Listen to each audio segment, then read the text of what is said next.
Good afternoon. My name is John Krafcik, and this is Beverly Bishop Hawkins, and we are the coordinators for the Delaware Valley branch of the Carpatho-Rusyn Society. We welcome you to historic Holy Ghost Byzantine Catholic Church and this panel discussion and meet the author event where Dr. Magocsi will sign the 5th edition of his book, Our People, Carpatho-Rusyns and Their Descendants in North America. Copies of this book are for sale for $35. Cash or check will procure you a copy. All proceeds from the sale of the book will go to the Carpatho-Rusyn Research Center. The Carpatho-Rusyn Research Center is a research and publishing house established in 1978 in northeastern United States by Paul Robert Magocsi. Its goal is to publish and distribute scholarly and popular reading materials on all aspects of the history and culture of Carpatho-Rusyns in Europe and North America. Now I would like to introduce you to our distinguished panelists. Dr. Patricia A. Krafcik is Professor Emerita of the Evergreen State College in Olympia, Washington, where she taught Russian language, literature, culture, and Russian and Slavic folklore from 1989 through 2021. Dr. Nick Kupensky is an assistant professor of Russian and Foreign Area Studies at the United States Air Force Academy. A scholar of Soviet cultural studies, his research investigates the intersection of aesthetics, economics, and politics in Russia, Ukraine, and the United States. Then we have Dr. Paul Robert Magocsi. He is a professor of history and political science at the University of Toronto, where since 1980 he holds the John Yaremko Chair of Ukrainian Studies. Now I turn the conversation over to our distinguished panelists.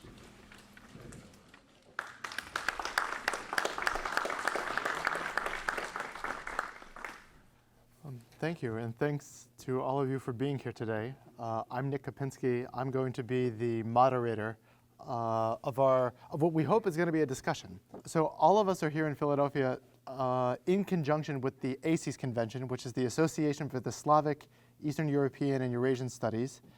And this morning we had a book panel on our people in the context of this larger Slavic convention. The book panel in the morning was more academic in nature, where we weighed the pros and cons, the positives, the negatives of Professor Magocsi's history. But we're hoping today that we're going to have a discussion. Our People, as we know, is out in its 5th edition. It first was published in 1984 when Professor Magocsi was at the University of Toronto. And this spring is going to be the 40th anniversary of the book's publication. And so, Professor Magocsi, could you take us back to 1984 in Toronto? What were the circumstances that led to you publishing the book? What were some of the challenges that you had? What were some of the issues? And why did you write it? Well, you had just asked me where I was in 1984, and it's true I was in Toronto in 1984, but the book actually derives from my work while I was at Harvard during the 1970s. And one of the activities that I was engaged in, co-opted, was a major project connected indirectly with the bicentennial of the United States, which was being celebrated in, I was going to say celebrated in 1776, but it was 1976, the 200th anniversary. And for that anniversary, some leading scholars in American history at Harvard University, in particular the Pulitzer Prize-winning author of The Uprooted, Oscar Handlin, had gotten with his colleagues a major grant from the Rockefeller Foundation to produce the first encyclopedia of ethnic groups in the United States. That very phenomenon was very important. Why? Because what groups? Fortunately, I was engaged not only as an author, but on the editorial board, responsible for, among other things, determining what groups among the Eastern Slavs and Slavic peoples in general should be included. Should there be a separate entry on Macedonians, or does an entry on the Bulgarians suffice? Writing an entry on the Macedonians will drive the Greeks over the wall, which it did, by the way. Governor Dukakis actually wrote a letter of protest to the president of Harvard University after the encyclopedia appeared. How dare we put a map in there, which was actually done by me, because I was responsible for maps, that shows Macedonians living in northern Greece, present-day northern Greece. This is just unheard of. So in this particular context, the question of the East Slavs. By now, Ukrainians obviously were not Russians, even in the diaspora, and people recognize that. But what about these Carpatho-Rusyns? So I made the case, which was accepted. The Carpatho-Rusyns have to have their own entry because they are their own people. Already a major victory, I have to say. The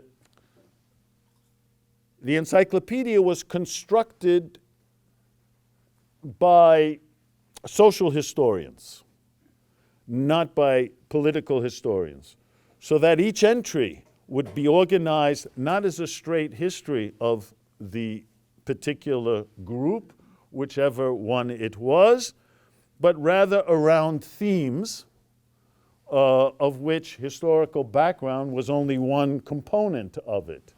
So you would have migration, how they got here, settlement patterns, what was their economic status, where did they work, what was the culture. So it was a thematic approach to to each of these entries. So the encyclopedia, in fact, was published. The Harvard Encyclopedia of American Ethnic Groups was published literally in the last year, or the first, when I left Harvard and went to Toronto in 1980.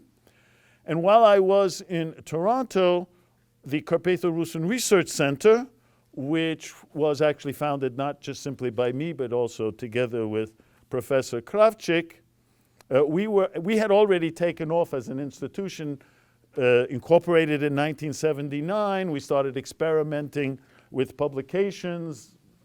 Let's Speak Rusin was one of the popular ones. And then I was made a member of a board of something called the Multicultural History Society of Ontario, and that specializes in the study of various peoples, immigrant peoples in Ontario. There are virtually no Carpatho-Rusyns in Ontario, but because I was a member of the board, friend of the director, I said, maybe why don't we take the article from the encyclopedia and its organizational framework and beef it up and turn it into a larger self-standing book. And that was done. And then find a publisher. Well, the first publisher was the Multicultural History Society of Ontario. And that's how this volume was born. So could you speak a little bit about your approach to writing the text? When you start, beginning with the encyclopedia entry and then moving from the encyclopedia entry into the book, what were the things that you had to do to tell the immigration history of Carpatho-Rusyn Americans? What topics are included? What groups are included? What communities are included? So talk a little bit about how you put the book together. Well, I guess I would say that with this book, as well as with any book, there are two principles that are important for me, and that is, even though I am an academic and trained as an academic, most academics don't know how to write. They certainly are professional obfuscators of what they think they know, use a lot of big words that no one can pronounce to make it sound like they know what they're talking about, and not dare question it. So the first principle is that whatever one writes as an academic as well, it should be understandable to everybody, to the common layperson. Even the most complicated theories, if you can't explain it to your wife, to your child, to your friends. I say this to graduate students when they are writing something and they want to know, or some of their friends, how to do it. And I said, well, listen, what you should do is take out your girlfriend, have a nice meal, and she's going to ask you, what are you doing? And learn how to explain it to someone who doesn't even know what you're talking about. So that's the goal, and that should be the goal of all communicators and all scholars. And if you cannot explain it to someone else in those kinds of terms, actually you don't understand what you're talking about either. So from that standpoint, clarity, simplicity, straightforward language, accessibility, reader-friendliness, etc. That's item number one. The next principle is to, if you're doing a book, to make it as best as one can, and authors don't usually have control over this, but some authors do, depending on situations, that it be designed, packaged, published in a nice fashion, in an engaging fashion.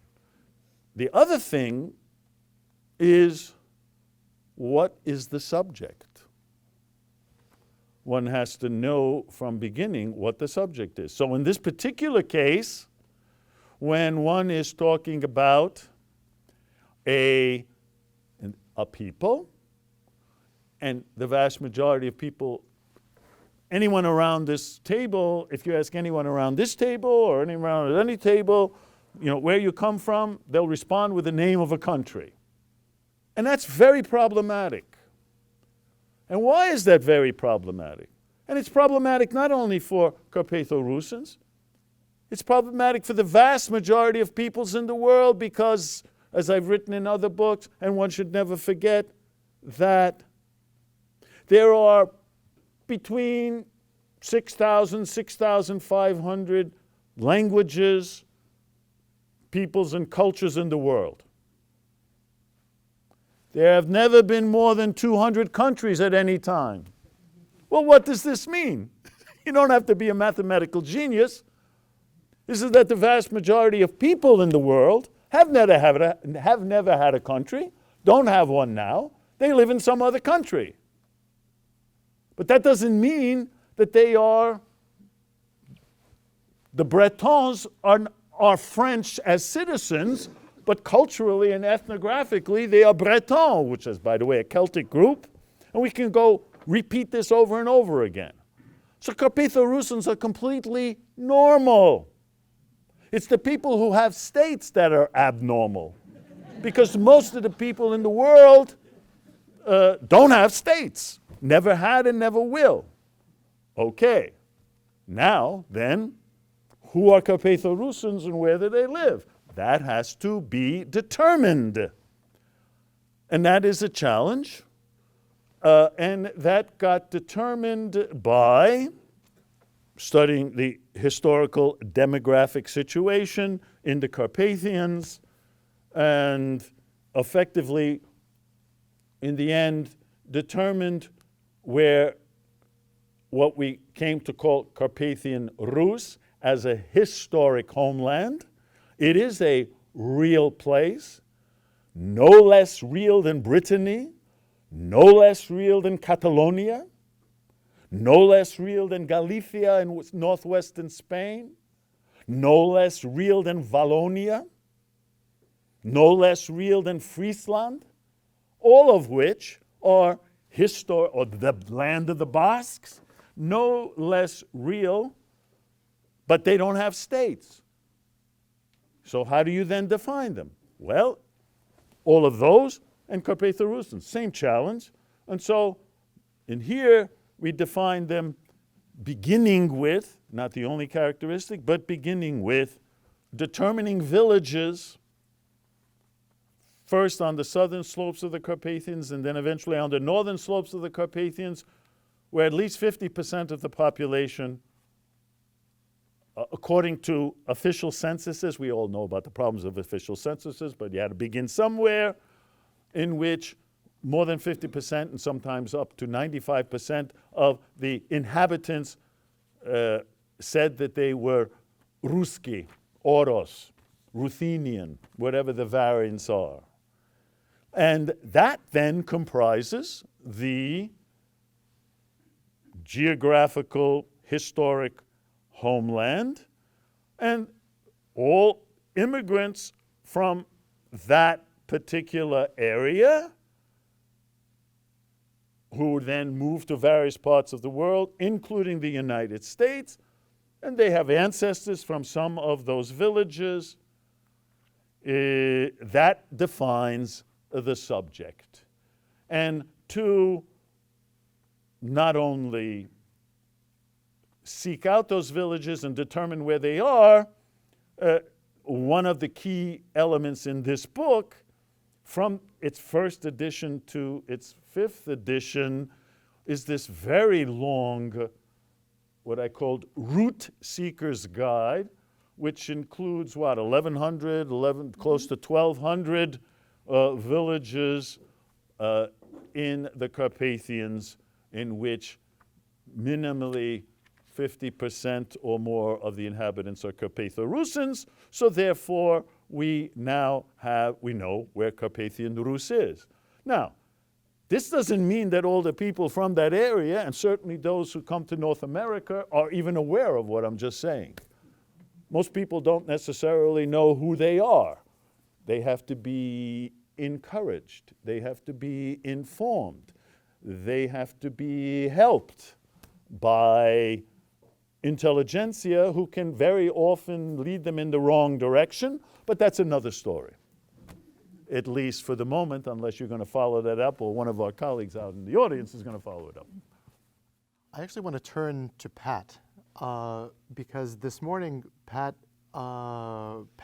job was to look at every single edition of Our People, and this is the 5th edition, and talk about how the text has evolved and changed, how it's organized, what content has come into it, maybe what content has come out, been reworked.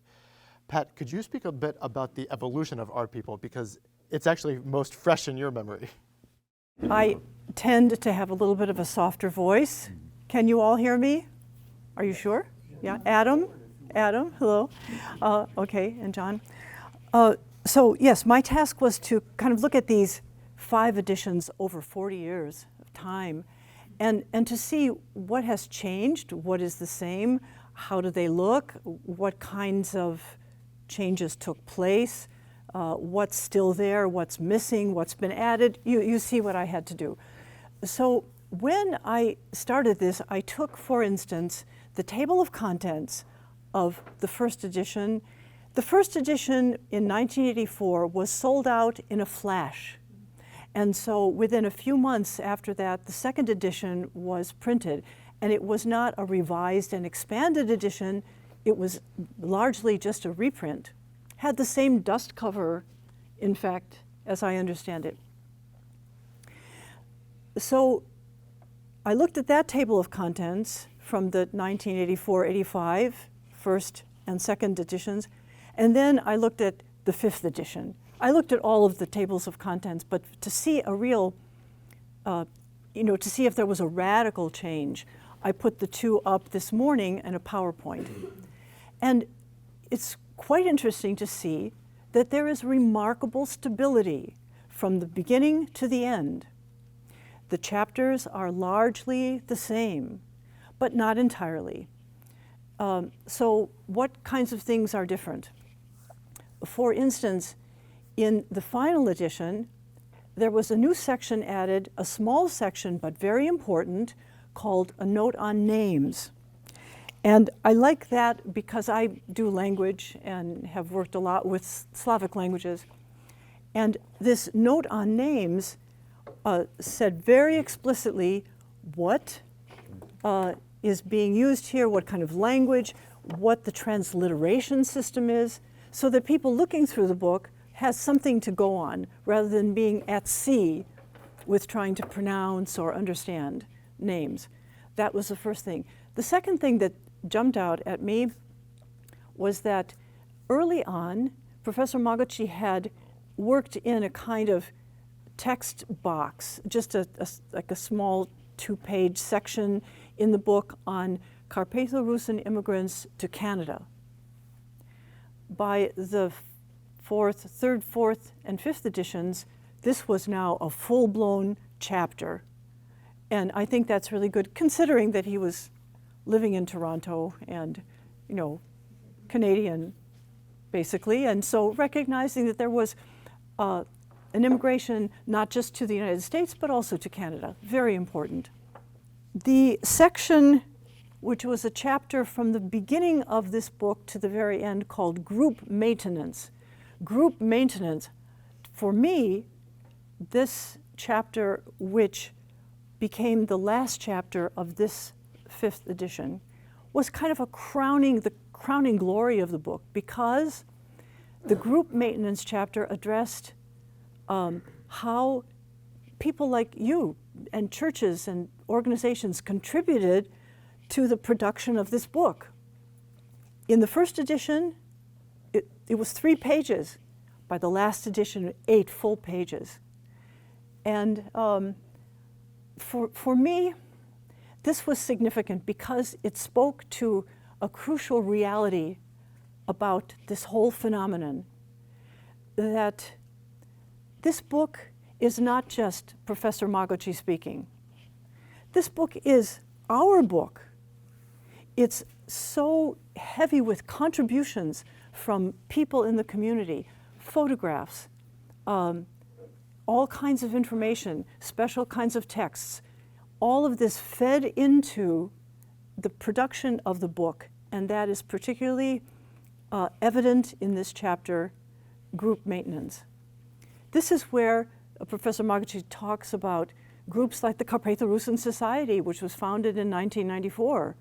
These are some grassroots organizations that came up during this period. The other thing is that what I think was very important is that Group Maintenance chapter now talked about happenings in the European homeland.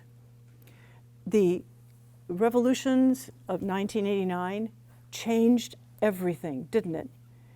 Certainly, it allowed for the revival of Carpatho-Rusyn culture and Carpatho-Rusyn identity. That opened up a way for people in the United States and Canada, descendants of immigrants, opened a way now to be able to communicate more with the homeland people. I know that certainly was my case of course, and I think probably for others as well. So the ability to communicate, the revival, how this affected people in this country in terms of organizations, all of that then was put into this chapter, Group Maintenance. I think that that section especially is important for showing that this is a book, in a sense, by the community. Professor Magocsi was the scholar who did the study and gathered the information, categorized it, made chapters, put it all together. But the voice is yours. It's our voice here, speaking to ourselves and speaking to generations that come after us. He refers to the internet, for instance. That opened up also new possibilities for communication. I mentioned this morning that just a day or two ago, I got a very nice email message from my cousin Vierka in Michalovce, not too far from Košice, showing an additional grandchild. We see the iconostasis behind her. You know, a new grandchild was baptized. So we can continue this communication. We share a great-grandmother. Vierka and I share a great-grandmother. And I am sure that when my grandmother left Eastern Slovakia, her Rusin village of Ruska Volia, when she left in whatever it was, 1913, she couldn't imagine that we would still be having a contact now. I mean, it just was, that would have been out of her universe, I am sure. So these are the kinds of things that I have felt in this book, the kinds of changes. Professor Magocsi already referred to the Root Seeker's Guide, which has been there from the beginning of the book, but it's certainly just flowered in this final edition. The final edition is more beautiful than the others. It's colorful. There's better spacing. You can really see that Professor Magocsi put a great deal of thought into how it would communicate the information to all of us. So I hope maybe some of you have already taken a look at the book, but it's really quite beautiful, tremendously informative. But remember always that it's your voice in that book. He's just kind of the organizer of the material. I actually would like to pick up on this point, Pat, in the sense that the book is a chorus of Carpatho-Rusyn voices that Professor Magocsi has brought together. Because when I was growing up, I myself didn't have a Carpatho-Rusyn identity. I grew up in the Carpatho-Russian Greek Catholic Orthodox Church, which, you know, as a kid and as a teenager, what does that mean? Very hard to get adults to even explain what that meant. And I grew up thinking that I was a Carpatho-Russian, and sometimes the word Carpatho would drop off. But it was when I was in graduate school, at Yale University, I went to the closest American Carpatho-Russian Greek Catholic Orthodox Church, and not knowing that I was Rusin, and Orestes Mahali, I met him at the church basement, and he gave me Our People. And I didn't really know what a Greek Catholic was at the time. I knew that I was Orthodox, and I didn't have a sense of what a Greek Catholic was, or let alone that they had anything to do with me, let alone that we were the same people, practicing a very slightly different religion. And it was this book when Orestes gave it to me, and I was flipping through it, and I realized, oh, I've been here. Oh, I've been to Camp Nazareth. Oh, there's my village. But look at all of these other people that I'm also connected to, that if I would have only had the perspective of my church, or had the perspective of my family, or had the perspective of my community, I wouldn't have known that we were the same. And so I think everybody has like a Rusin coming of age story or a Rusin coming out story.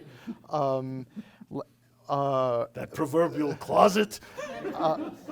But but very early on, when I was in my mid-20s, reading Our People was this really important moment where I got a sense of what the wider Rusin American world looked like. And so I actually want to ask a question to the audience. How many people have read this book before? And does anybody in the audience have a similar story of how, does anybody want to share a story about how you first encountered Our People and how did it end up in your hands, and what was your reaction to reading it? Does anybody want to have any thoughts? Yeah. I'm an oddball, so I grew up in a mixed family. So my mother's Presbyterian and Episcopalian was the side that I was raised. So I discovered Our People while having a fight with my great aunt, who Rich Custer interviewed. And I argued that we were not Ukrainian, that we were Carpatho-Rusynian, and she thought that was an abomination. As I reminded her that her father was born in modern day Poland, not on that side of the border. But so for me, it was rather easy to adopt this identity because I didn't have any of that. For my dad's family, it was very important to be Ukrainian Catholic and that type of, but for me, this reading the book made complete sense. Who else? Yeah. I have stories quick. So when I was about 6 years old or something, my Baba used to taught me how to read. She had her books from Noe Sanch. And so one day I said, Baba, what are we? She said, you're not Polish. You're not Ukrainian. And I said, oh. She said, we're Rusin. I said, oh, we're Russian? No! Rusin. So it stuck. So when the book came out, it made me feel like it was real. It confirmed everything. So thank you. I'll give a little testimony. Everyone now is prompted to come out. Coming out of the closet. Everyone, I'm Carpatho-Rusyn. My daughter was about 10 years old. And she was like, Dad, what are we? I said, no, I don't like Russian or Polish or something. Kept on asking, Dad, what are we? So she dug, and she came to me, Dad, we're Carpatho-Rusyn. And I was like, what is that? I remember my grandma saying once in a while, we're Rusnot. I didn't know what that meant. I was baptized in a Byzantine church, and I still didn't know what it meant. So my little kid taught me, taught our family what a Rusin is. So that started the journey. That's it. If I may add to that, I'm Adam's sister, but his daughter has been telling our relatives for many years, Rusin. And they said, we are Hungarian. Dad spoke Hungarian, I know, right? And we told them for years and years and years, you know. And their uncle also was a Byzantine priest, and she just did not want to hear it. And she just called me like 6 months ago, and I was floored. Finally got it. Unbelievable. Yeah, finally got the whole language thing and everything. Does anybody else have stories of reading Our People, engaging with Our People that they want to share? Yeah. 50 years ago, I thought I married a Slovak.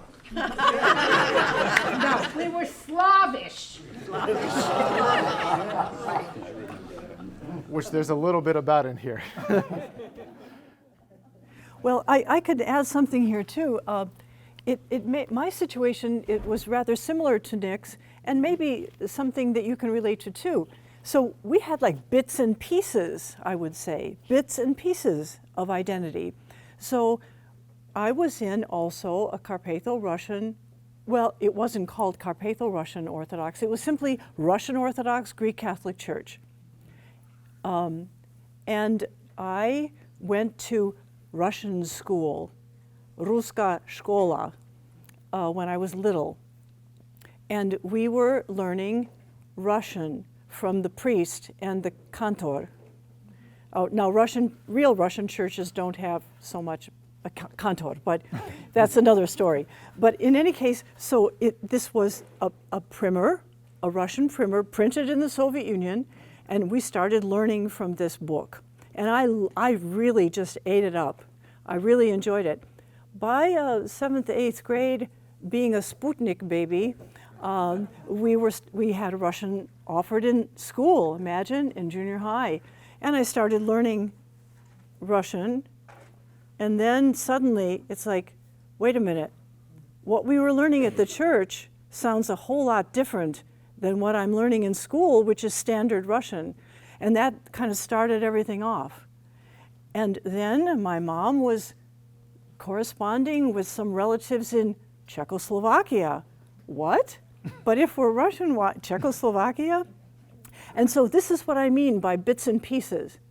And I think that many of us perhaps experience this kind of thing. And it was only when I was in graduate school also and started really looking around and exploring, and I was writing a paper about this.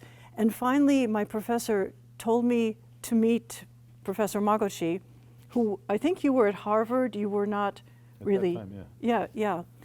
And we met, and it was like the pieces came together. The pieces were all coming together.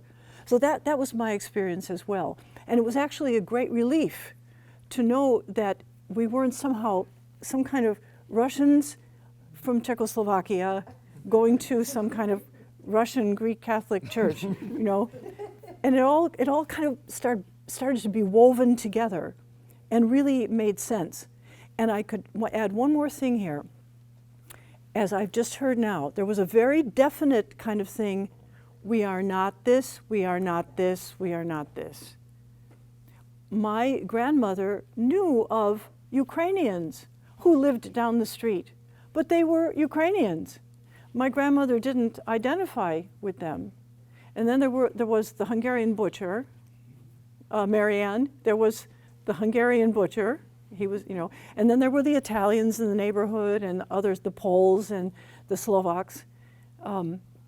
So this idea that we were defining ourselves by what we were not, and then finally pulling the pieces together, that was my experience. I have one last brief question, and maybe we'll turn it over to the audience for any general questions. When our people first came out in 1984, it was still impossible to be Rusin in Europe, in all of the countries where Carpatho-Rusyns lived, even though it was we were coming out of roots fever and the turn towards ethnic Americans and ethnic studies in the 1980s. It was still pretty early. And before our people, there was this encyclopedia article, but there still wasn't a sort of coherent single history of what it meant to be a Carpatho-Rusyn American. Today, we are in what Professor Magocsi has described as a Carpatho-Rusyn Renaissance in the United States. And today is a manifestation of this Carpatho-Rusyn Renaissance, in which a whole basement is full on a beautiful December day where there's many other things to do, and all of us are here. How has the Carpatho-Rusyn American community changed in those 40 years between when the first edition has come out and now this 5th edition?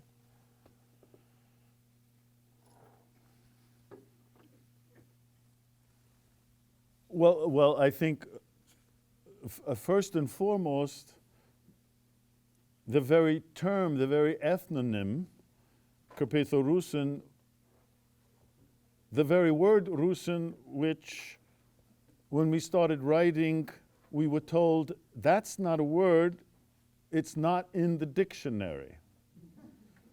Or if in the big Webster's International Dictionary, it might say Rusin, maybe, I can't remember, see Ruthenian, but then Ruthenian see Ukrainian. But for most people, Rusin was not a word, and even editors would look at it and say that, and especially if you spelled it with an IN, well, it's like a typographical error. You forgot to put the other S to make it Russian.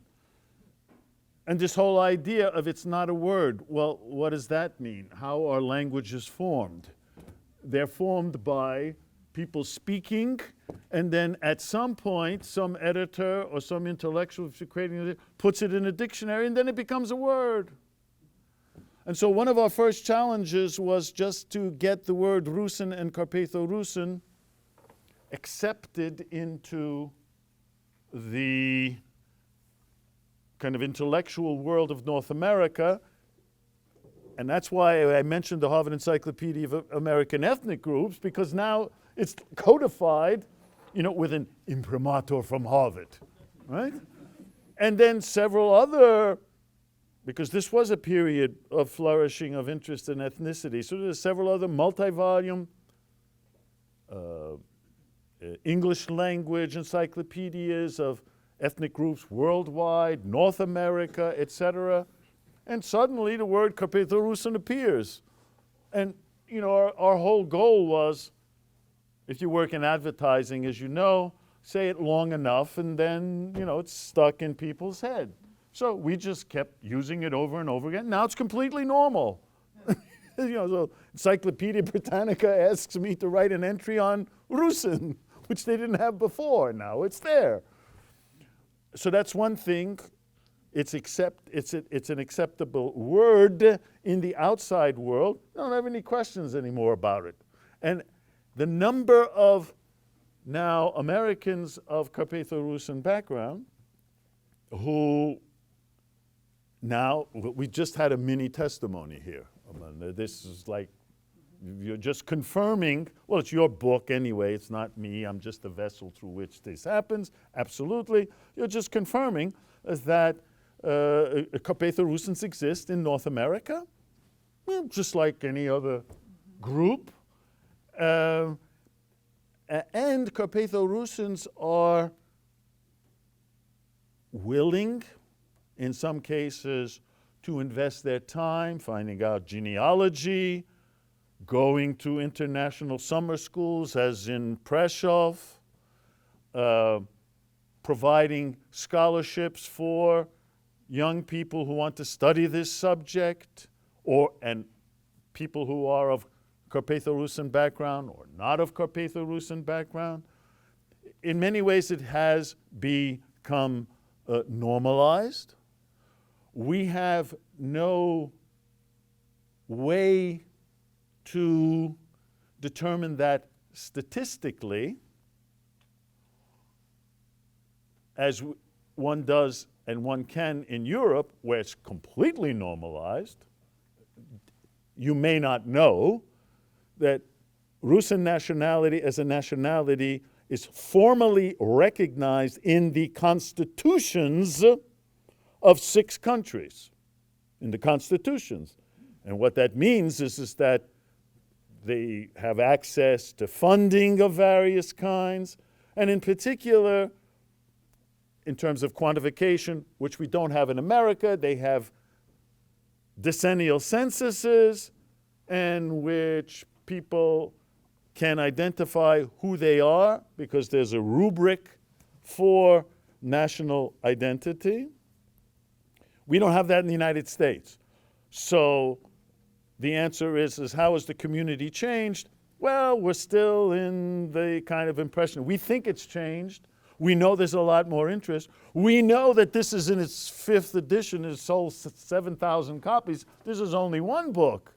What about the maps that we produce or the praise books that we produce? Somebody's out there wants this stuff. Well, this is like a phenomenal, enormous change. That's how I would see it. But as I said, we can't quantify it because there's no way, we don't have national statistics that record this, unlike in European countries, where in virtually all European countries that count, in particular Poland and especially Slovakia, the number of Carpatho-Rusyns in the last 30 years has not only not decreased, has not only stayed the same, it has doubled and tripled in size. So there are more Carpatho-Rusyns and people willing to identify, and actually do identify, than since before World War II, when it was a legal thing to do. So we have all of these indicators that, this is a success story. Yeah. And I want to thank you, Dr. Magocsi, for all your work. I actually just completed a master's thesis on prostopenia as a tool of creating a diasporic identity for Carpatho-Rusyn Americans, and like half the citations in the book are from you, so thank you.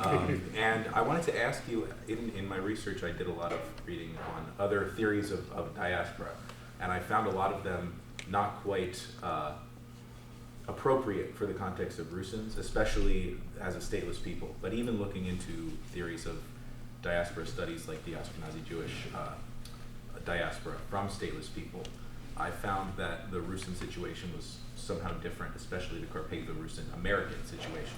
And I think a lot of that has to do with what Dr. Krafcik was saying about the common sort of negative identity. We're not this, we're not that. So I was wondering, in your book, how did you go about finding a theory of Carpatho-Rusyn Americans as a diaspora, and how you might have had to change that from existing theories? I'm not much for theory. I come out of effectively both training and by intellectual predilection, positivism of the late 19th century, and that some people can derive theoretical precepts from what I write, but I don't begin by doing that. I guess I would say it's the wrong way to go. You don't develop a theory from looking at other things and then see how it applies to the thing you're interested in, because that's kind of like, well, I got a theory and now let's find the right facts to fit into it to make it justifiable. I'm a simple writer who just describes things. I get a lot of facts, I find certain things, but what kind of theoretical assumptions can be drawn from this work or other work that I do? There are a lot of people who do write about my works as if they contribute to some theoretical proposition, but don't ask me.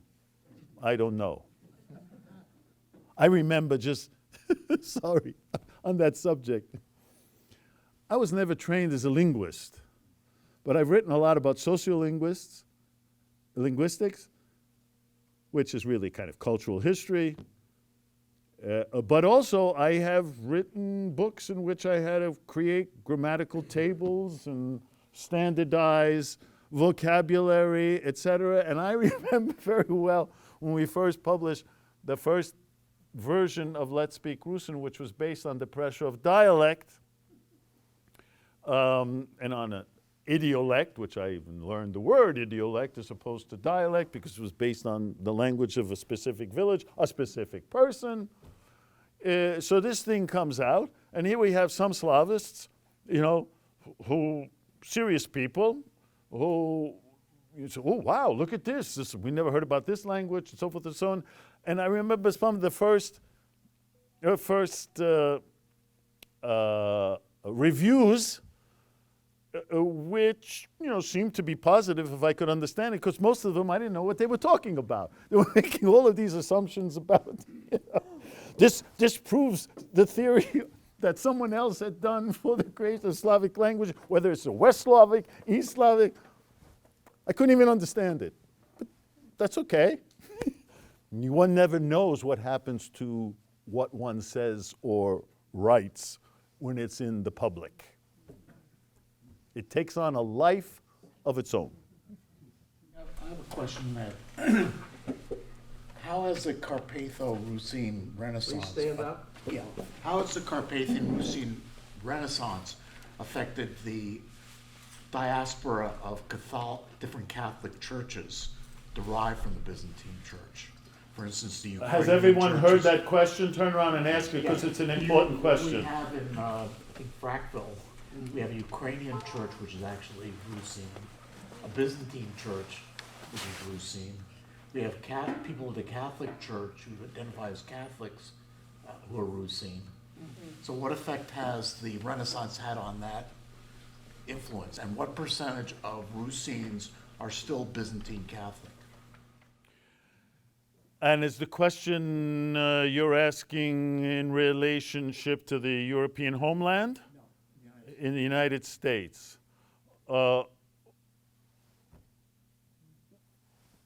So we have several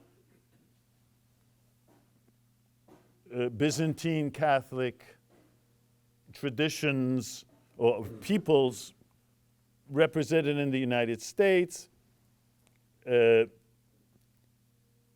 I'm mentioning the smaller groups first, Romanians and Hungarians and Croats, and then the larger groups that have fully formed church structures is the Byzantine Ruthenian Church, which is, for all intents and purposes, those Eastern Rite Catholics that came from the former Hungarian kingdom, pre-World War I Hungarian kingdom, hence Magyars, Slovaks, Croats as well, Romanians, and then those who came from the Austrian part of the Austro-Hungarian Empire, north of the mountains, which evolved into the Ukrainian Catholic Church. The exact figures I can't figure off the top of my head, but as someone mentioned, if you follow these various editions, the number of Byzantine Rite Catholics and the number of Ukrainian Catholics. I spent 4 hours on Thursday with the Metropolitan Archbishop of the Ukrainian Catholic Church, Boris Gudziak. The numbers of both of those Eastern Rite Catholic churches, whether it's the jurisdiction of the Byzantine Ruthenian or the Ukrainian, have continued to decline and decline precipitously during the last 20, 30, 40 years. It's a decline that doesn't seem to be abating, but it's a decline that is in full accord or nothing different from the decline of all mainline churches in North America, regardless of whether they are Protestant or Roman Catholic or Eastern Rite or Orthodox. All of these churches are on decline. You know, as we can have this conversation. It's not that necessarily Christianity is on the decline, because there's been a big upturn in Pentecostal and evangelical churches. That has reached this plateau perhaps in North America, but in South America, I mean, it's all over the place. So it's not like Christianity is dying, but attending mainline churches is clearly declining. But you asked the question of how has this Renaissance had an impact on the churches. Well, I would say this, that I think this Carpatho-Rusyn Renaissance, by the way, 1 month ago, literally 1 month ago, I was speaking at the Byzantine Ruthenian Catholic Assembly, wherever it was in Hillsborough, New Jersey. And that assembly was reflective of the desire of the Byzantine Ruthenian Catholic Church, this church actually. I met the priest of this church at that assembly, and I saw him again just today here, wherever he is, or some priest. Is he not the priest of this parish? No, I'm the priest next door. Okay, well, whatever. Right, so that's okay. It's all the same. Nice guy, by the way. But you see, here's a good example of what I mean. Here's a young guy, right, from that Byzantine Ruthenian tradition, who 20, 30 years ago, under Bishop Elko, couldn't care less about any ethnicity. They ran away from it and couldn't care less that, we have some kind of specific tradition. Take down those iconostases. We don't want to look different from the rest of Catholic norm. We want to be just like every other Catholic. Let's put up also Stations of the Cross. Well, as a result of this Renaissance that you asked about, now I remember. We started in the 1970s and still continue, but certainly in the 1970s, in very close cooperation with Archbishop Kosciuszko and with Bishop Dudek, the Carpatho-Rusyn American that the Carpatho-Rusyn Research Center produced as the first quarterly in English and accessible was actually funded by Bishop Dudek. So we worked with the Byzantine Catholic Church, less so with the Orthodox, but that also came along. I'm talking about the Johnstown Diocese, but certainly with the Byzantine Catholic Church from our very beginning. Completely independent, but nonetheless, put it this way, they worked with us. Why? Because they already saw that there's a crisis coming, that this trying to be like every other American, like every other Roman Catholic is not working. Maybe we do have something unique that we have to save. Let's put those iconostases back. Let's start a school for cantors so that we can maintain our prostopenia. So that was already, from our beginning, we were kind of working in parallel and influencing, I think, and that has only continued. And I was going to wonder why, if you were talking about the Renaissance in North America, but now it's continued, and it was alluded to after 1989 and the revival of the full Greek Catholic Church, whether in Slovakia, whether in Ukraine. Now there is normal interaction between the homeland churches that was cut off totally before. And it seems to me that the hierarchy of the Byzantine Catholic Church, and many of hierarchy in particular, well, they're not on the front lines of supporting everything Carpatho-Rusyn, but they know it's what Carpatho-Rusyn is. They're not opposed to it. This can be an okay thing. You have events like here. I would assure you that if we were going to have an event here like we're having here today under Elko, or even in the early days, the 60s, the local priest would not allow it to happen. Why? You know what the reaction would be? Oh, that's politics, right? Because anything that was ethnic was automatically politics, and politics is bad. So an enormous change has taken place. And we work together, and we like each other. So, but let's collect the questions, and Professor Magocsi will respond. Rich. So you said that the first edition sold out very quickly. Do you remember, I'm sure you do somewhat, maybe exactly, like how was it promoted? How did people find out about the book that they bought it so readily and you needed the second printing? Well, I have a stupid question, since I married a Slovak lady. Nothing is stupid. I know that. And like this gentleman, I've always tried to understand what the difference between Slovak and Rusin is. Are the Rusin people closer simply to the mountains, and they have a long history very tight to the Carpathian mountains, or because I think I don't know that Juliana. Oh, there's Christopher. Good. That my wife Juliana, who thinks of being Slovak, necessarily grew up knowing or thinking there was a Rusin component to that, or where it started. There were Ukrainians, there were Russians, there were Polish, there were Cossacks, but we hadn't heard of this. How do you differentiate Rusin people from the bulk of Slovak people? The recent elections, how did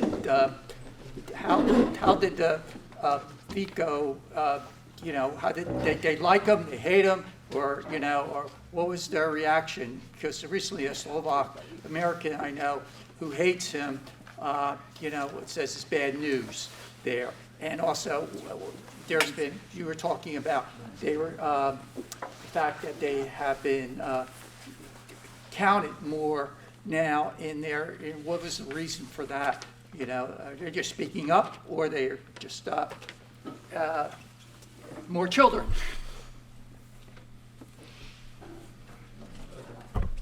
Yeah. My question was just kind of, I guess, like kind of the history of like Byzantine Rite Catholic with the Rusin people, like how that became. Because when my family came to America in the early 1900s, they were originally like Byzantine Catholic, but they weren't treated too well by the current Roman Catholics, the Poles and the Irish and the Italians that were there. So they actually ended up breaking off to help form the American Carpatho-Rusyn diocese for the Orthodox Church. So I was raised in Orthodox, and I didn't realize, like, for a long time that when we originally came over, we were Byzantine Catholic. So I was just wondering if, like, how, I guess, that Byzantine Catholic came to be in Carpatho-Rus, or if they, like, were originally Orthodox, because there's a Byzantine Catholic church down the street from where I grew up in New York that obviously they do the same liturgy. It's very similar, other than venerating the Pope and the Patriarch. So, quick recap.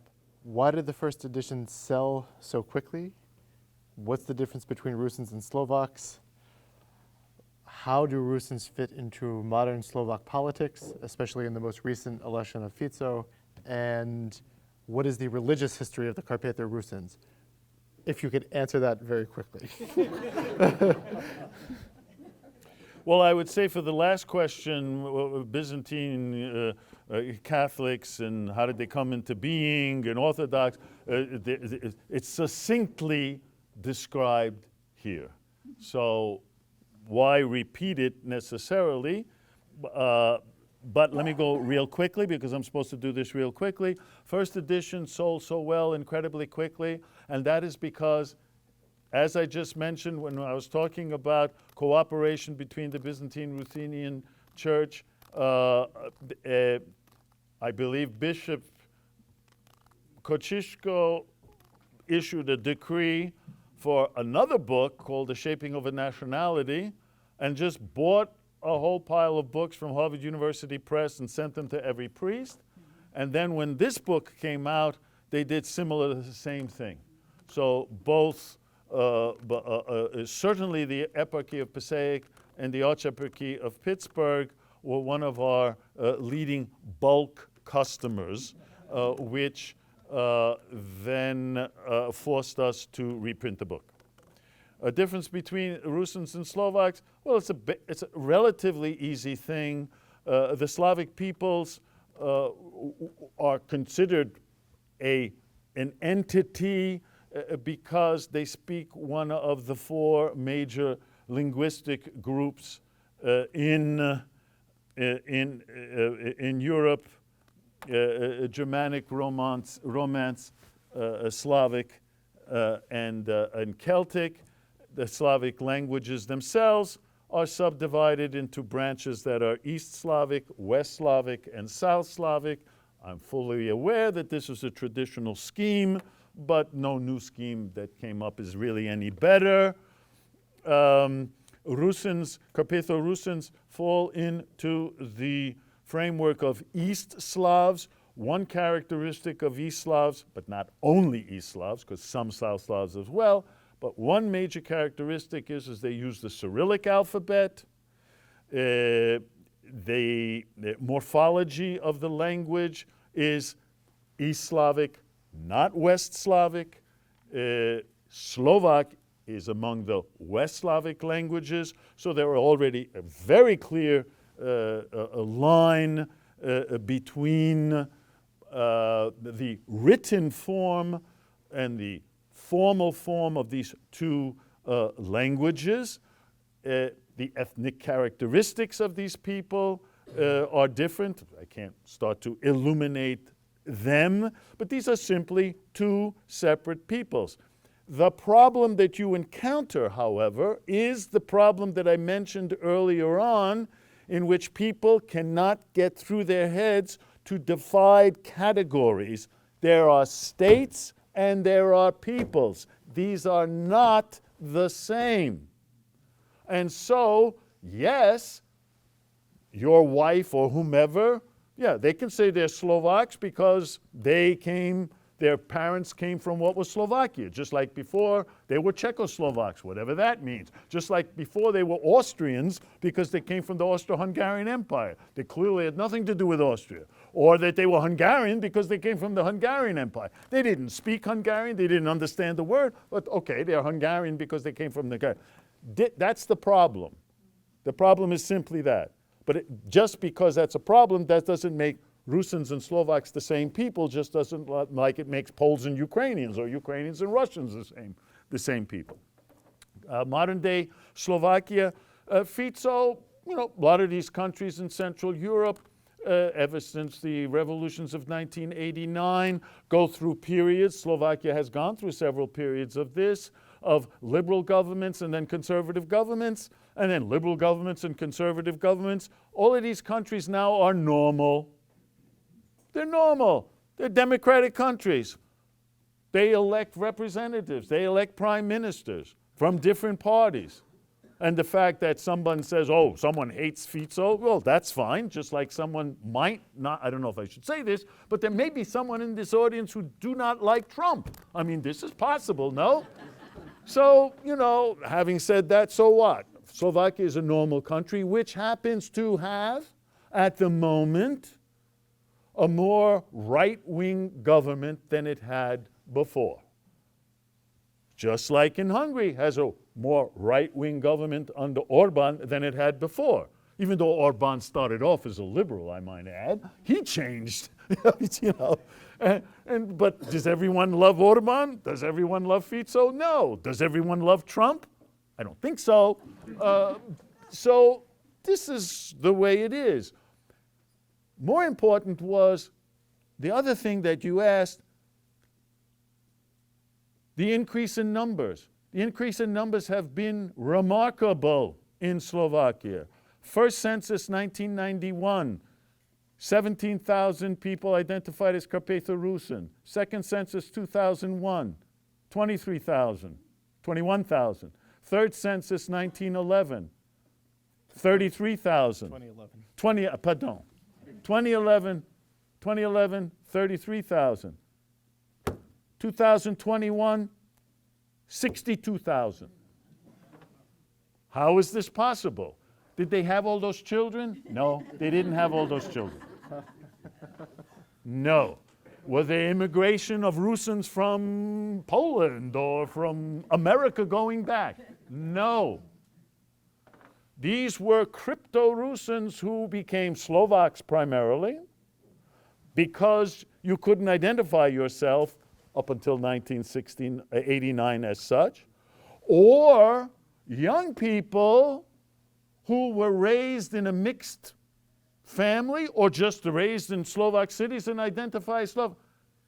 The number of young people in Slovakia who have refound their Carpatho-Rusyn identity, like here in North America, that's where these people are coming from. You don't fool with history. Reality will always come back. Sometimes it takes some time, but as I just cited some statistic, it happens. And I can see you're getting upset with me here. The last thing is, I caught you out of the side of my eye. So the point here is that this I normally don't say because it sounds like I'm plugging something, but on this question of Byzantine Rite Catholics and Greek Catholic, Byzantine Rite Greek Catholics or Greek Rite, or whatever, and Roman Catholics, one of the major subjects in this book, very simple. Eastern Rite Catholics, they come to North America in large numbers before World War I from the eastern regions of Austro-Hungarian Empire. They are treated like garbage when they come into this country. Their priests are not, by definition, as Catholic priests, which they were, they had to report to the local hierarch. They had no of their own bishops in America. The local hierarch is a Roman Catholic bishop, and the Roman Catholic hierarchy, clergy, never even heard of Greek Catholics. Well, what is this? And many of them, or most of them, were Irish. In fact, the one here was one of them, Patrick Ryan, and then there's John Ireland. And a priest walks into his office, and he's married or with what? This is in the kids. What is this? You're not, obviously not a priest. And so that's how they were treated. And even worse, they couldn't give baptisms, they couldn't bury people in Catholic cemeteries, they had to be put down on the bottom somewhere. And some of them were not uninformed. You can't push me around, try to push me around, we'll deal with it. And the first one who was not uninformed, a canon lawyer, a man named Alexei Todt, parish in Minneapolis, had enough of meeting John Ireland out in St. Paul and said, he goes to the bishop of the Russian Orthodox Church and returns to the faith of his fathers, because before 1596 and 1646, all Carpatho-Rusyns and all Eastern Rite, and Ukrainians, Belarusians, they were all Orthodox.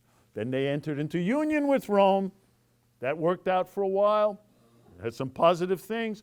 Come to America, they're looked down upon. And so you have a return to a certain percentage, return to Orthodoxy. And so the founder, the father of American Rus Orthodoxy, is a Greek Catholic priest from Prešov, Alexei Todt.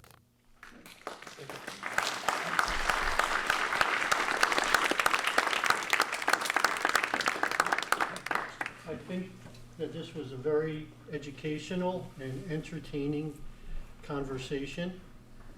And I thank Dr. Krafcik, Dr. Kupensky, and Dr. Magocsi. I think we should all give them a round of applause.